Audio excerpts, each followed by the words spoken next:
से 7 IITs और हर किसी में मुझे याद है लगभग 28 या 14 के करीब सीट्स थी। तो 28 के करीब सीट थी हर IIT में, इंटू 7 कर लो, कितना हो गया? 7 8 56, 7 2 देख लो करके, है ना? तो 24 इंटू 168 के करीब ऐसे कुछ सीट्स आएंगी। यानी all over India masters course में मैथमेटिक्स में सिर्फ 168 सीट थी सातों IIT मिलाकर। ज़्यादा लगा लो 180 होंगी पूरी सातों IIT लगाकर। तो जब प्रोफेसर ने बोला कि आप जॉइंट एडमिशन टेस्ट 2 जो MSc का टेस्ट है वो दो, मैंने कहा यार उसमें सर के उसमें तो क्या हमारी सिटी से आज तक कोई गया? बोले नहीं, आज तक तो कोई भी नहीं गया। मैंने कहा ठीक है, तो फिर मैं कैसे जाऊंगा? मुझे तो कुछ पता ही नहीं है, किससे पता करूं क्या होगा क्या नहीं। तो उन्होंने बस बताया कि इस डेट को एग्जाम होता है, उसके पहले फॉर्म भरते हैं, आप फॉर्म भर दो, फिर चले जाना, देख लेना एग्जाम देकर। तो उन्होंने ये बात मुझे दिसंबर में कही, और दिसंबर में जब मुझे कही तो एग्जाम था उसका मार्च में। तो दिसंबर से मैंने तैयारी करना शुरू किया, लगभग तैयारी करना शुरू किया। मैंने पढ़ाना थोड़ा कम कर दिया, स्टूडेंट्स को बोल दिया कि भाई अब तुम्हारा एग्जाम है, अब मैं ज़्यादा नहीं पढ़ाऊंगा तुम्हें, तो अभी तो सिर्फ हम क्या करेंगे, अब मुझे पढ़ाई करने दो। तो मैंने 3 महीना लगकर पढ़ाई की है, सच बता रहा हूं, 3 महीना पढ़ाई की है बस ढंग से, 3 महीना बहुत अच्छे से। कैसे दिनचर्या बताता हूं, मैं रोज सुबह 11 बजे उठता था। रोज सुबह कितने बजे उठता था? 11 बजे। 11 बजे उठता था, 11 बजे उठकर 12 बजे तक नाश्ता वाश्ता करके, खाना कह लो नाश्ता कह लो, वो करके पढ़ने बैठ जाता था। लगभग 12 साढ़े 12 बजे पढ़ने बैठा, फिर 3 बजे तक पढ़ा। फिर 3 बजे तक पढ़ने के बाद फिर थोड़ा खाया पिया, घूमे टहले फिरे, फिर 4 साढ़े 4 बजे फिर बैठ गए। 4 साढ़े 4 बजे फिर बैठे तो रात को 9 बजे तक फिर पढ़े। फिर 9 बजे उठे, खाना वाना खाया, घूमा फिरा, 11 बजे फिर बैठे, और 11 बजे से लेकर सुबह 6 बजे तक फिर पढ़ते थे, और फिर 6 बजे सोते थे, और फिर 11 बजे उठते थे। ये मैंने सिर्फ 3 महीना किया, सिर्फ 3 महीना मैंने ये प्रैक्टिस किया, ठीक है ना? सिर्फ 3 months आई डिड दिस। मैंने 3 महीना ये प्रैक्टिस किया, और 3 महीना प्रैक्टिस करने के बाद सबसे पहला एग्जाम आया IIT रुड़की का। तो IIT रुड़की का एग्जाम था, मुझे आज भी याद है। IIT रुड़की के एग्जाम में जब मैं एग्जाम देने गया तो 100 सवाल आए थे। 100 तो ऑब्जेक्टिव थे और कुछ 10 के करीब सब्जेक्टिव भी थे। तो 100 ऑब्जेक्टिव्स में से मुझे याद है मैंने 96 ऑब्जेक्टिव सही किए थे। 4 मैंने इसलिए छोड़ दिए थे क्योंकि नेगेटिव मार्किंग थी, तो हो सकता था नेगेटिव मार्क्स आ जाए, इसलिए मैंने 4 छोड़ दिए थे। और 10 सब्जेक्टिव में से मैंने शायद 7 के करीब किए होंगे, 3 मुझे आते नहीं थे, मैंने छोड़ दिए। तो यानी कुल मिलाकर 110 में से सब्जेक्टिव्स में 110 में से 100 में से 96 और उसमें 7 किए। अब मैंने क्लास के जैसे एग्जाम दिया, आप बाहर आते हो बहुत सारे लोग मिलते हैं, मुझे भी बहुत सारे लोग मिले। मैंने लोगों से पूछा तेरा कैसा हुआ यार? बोले बहुत बढ़िया हुआ। मैंने कितने किए? बोले वो तो 100 के 100 कर दिए मैंने, और 10 में से 9 किए, 1 छोड़ा है बस। मैंने गजब यार। फिर दूसरे से पूछा तेरा कैसा हुआ? सारे कर दिए, सारे कर दिए, मैंने तो एक भी नहीं छोड़ा, सारे कर दिए। मैंने गजब। 1-2 से और पूछा तो कोई भी आदमी यार उधर 98 और इधर बोल रहा है 10 के 10 कर दिए, ऐसी बात कर रहे हैं सब लोग। मैंने कहा ठीक है। अब घर आया, घर में सबने पूछा कैसा हुआ? मैंने कहा मेरे हिसाब से तो अच्छा हुआ था, लेकिन सेंटर्स पर तो लोग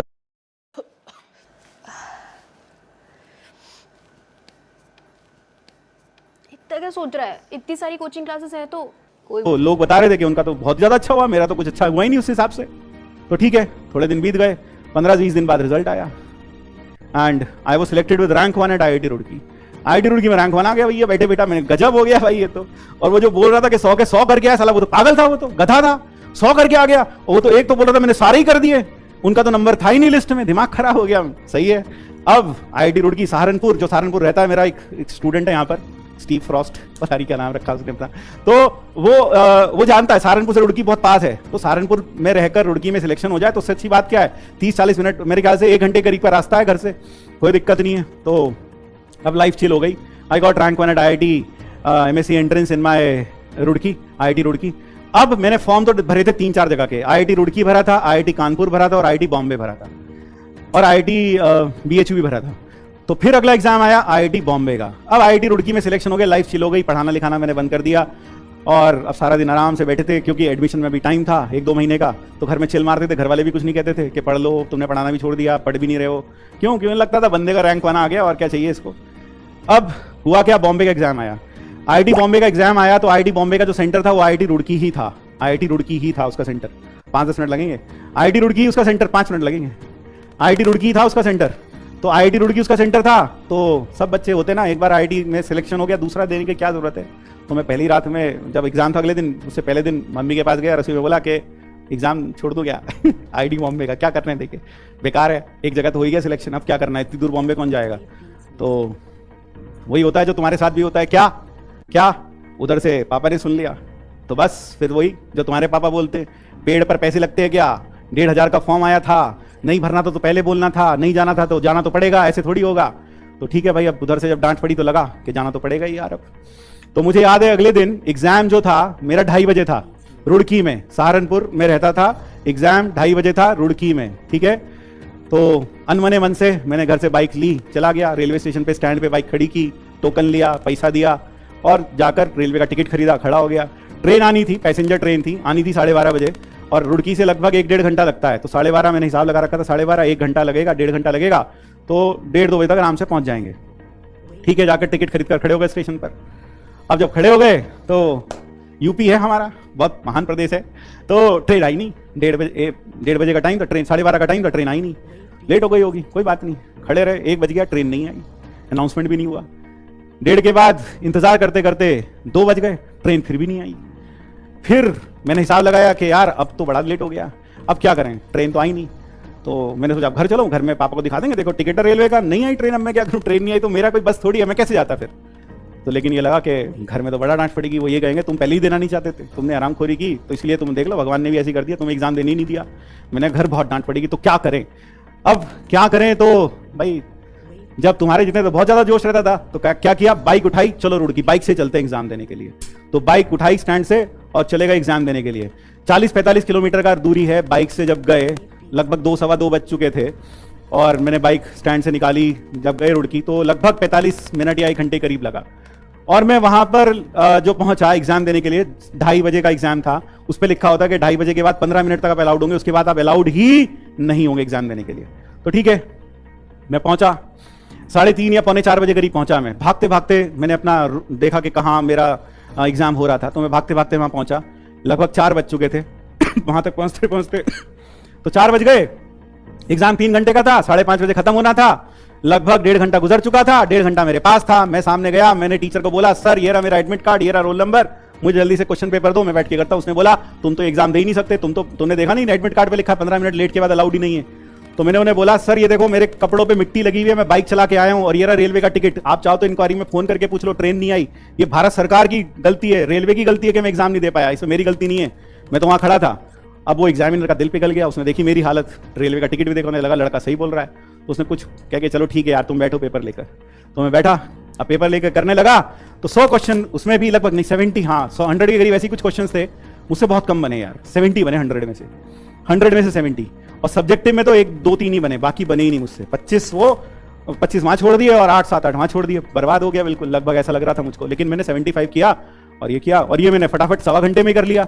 5:30 बजे का टाइम खत्म होना था, मैं 5:15 बजे तक पूरा पेपर कर लिया जितना मुझे आता था। मैं खड़ा हुआ पेपर लेके, मैंने कहा सर पेपर हो गया, और उसे बहुत गुस्सा आया इन्विजिलेटर को मेरे ऊपर, बहुत गुस्सा आया। बोला ये सब बेवकूफ बैठे हैं यहाँ पर, ये पिछले 3 घंटे से यहाँ बैठ के करे, तूने 1.25 घंटे में पूरा कर लिया। मैंने कहा हाँ सर जितना आता था मुझसे तो इतना ही हुआ। बोले आता ही कुछ नहीं होगा, तभी तो ऐसा 1.25 घंटे में हो गए तुझसे। तो बोला नहीं तुम बैठ के रिवाइज करो इसको। मैंने कहा ठीक है सर, बैठ के रिवाइज किया। अब रिवाइज किया, फिर ठीक है पेपर दिया, बाहर आया, लेकिन अब की बार मैंने किसी से कुछ नहीं पूछा तेरा कैसा हुआ, तेरा कैसा हुआ, क्यों, भूतकाल में धोखा हो चुका था। तो फिर मैंने घर आया, घर में रात को घर आया बाइक से, पापा ने पूछा कैसा हुआ, मैंने कहा बेकार हो गया, वो तो 100 में से तो 75 ही हो पाए। बस फिर वही डांट शुरू, 2 महीने से तो आराम ही कर रहे थे, पढ़ाई से तो कोई वास्ता था ही नहीं, बस एक बार एक IIT में सिलेक्शन किया, वो हवा में आ गए, ये हुआ वो हुआ, खूब डांट पड़ी। लेकिन फिर जोश था, तो मैंने बोला एक जगह तो हो गया ना, तो इसमें इतना चिल्लाने की बात क्या, एक जगह तो हो ही गया, तो ठीक है। अब मेरे जिंदगी की सबसे मतलब खुश जिसमें कह सकता हूं I was most happiest moment of my life. 15 दिन के बाद घर में लैंडलाइन पर एक फोन आया। अब ध्यान से सुनना, 15 दिन के बाद, मेरे रोंगटे अभी भी खड़े हो रहे हैं ये बोलते हुए, 15 दिन के बाद लैंडलाइन पर एक फोन आया, रात को करीब 8 बजे, 7-8 बजे। मेरी मम्मी ने फोन उठाया, तो जैसे उन्होंने फोन उठाया, मैं दूसरे कमरे में था, वो मेरे पास ही, बोले तेरा फोन है किसी का। मैंने किसका फोन है, बोले लग रहा है कोई तेरा दोस्त है उसका फोन है। मैंने कहां से है, बोले बॉम्बे से। मैंने मेरा दोस्त दिल्ली नहीं गया आज तक, बॉम्बे कहां से चला जाएगा। बोले नहीं बॉम्बे से फोन आया है। तो बॉम्बे से फोन आया तो मैंने उठाया, मैंने कहा हेलो, तो उधर से जो दूसरी आवाज थी वो बोले hello I am professor V D. Sharma, head of mathematics department IIT Mumbai, and you will be happy to know that you have secured rank 1 at IIT Mumbai. भाई साहब मेरा तो दिमाग खराब हो गया, मेरे से तो फोन ही नहीं मतलब मैं क्या कहूं, मेरे पास शब्द नहीं है बोलने के लिए उस वक्त। क्यों, जब आपने एक्सपेक्ट ना किया और आपको कुछ मिल जाए तो दैट इज अनबिलीवेबल। दिमाग खराब हो गया। मैंने बोला सर मैं आपसे भी बात करने की हालत में नहीं हूं, मैं इतना खुश हूं, मैं आपसे बात ही नहीं कर पा रहा, आप मुझे अपना नंबर लिखवा दो, मैं आपको कॉल बैक करूंगा। तो मुझे याद है अभी भी उन्होंने कहा उन्होंने कहा when you are back in your senses then you can call me, जब तुम अपनी होशाबाश से वापस आ जाओ तब मुझे कॉल कर लेना। तो ठीक है, मैंने फोन रखा, सबसे पहले मैं पिताजी के पास गया, मैंने कहा पता कहां से फोन आया था, मैंने कहा कहाँ से? कहने लगे कहाँ से? मैंने कहा बॉम्बे से, आईआईटी बॉम्बे से। कह रहे किसका फ़ोन था? मैंने कहा एचओडी की मैथ्स का फ़ोन था। तो बोले क्यों? ये बता रहा था फेल हो गया। मैंने कहा फेल होने के लिए फ़ोन करते हैं क्या बेटा? तुम फेल हो गए ये बताने के लिए फ़ोन करते हैं क्या वो? मैंने कहा नहीं। हाँ, तो मैंने उन्हें बताया कि उन्होंने बोला that I have secured rank when at IIT Mumbai. तो that was the happiest moment of my life. तो यार जैसा वो खुशी मुझे कभी खुश नहीं हुआ जितना उस वक्त खुश था। तो ऐसी खुशी के पल आपको भी मिल सकते हैं। आप बस मेहनत करें, अपने ऊपर विश्वास करके करते चले जाएं। चीजें मुश्किल लगती हैं, चीजें संभव लगती हैं, मुझको भी लगती थी। सहारनपुर से आज तक कोई नहीं गया था, मैं गया ना पहली बार। तो इसलिए मुश्किल लग सकती हैं, हर किसी को लगती हैं, लेकिन चीजें आसान हो जाएंगी।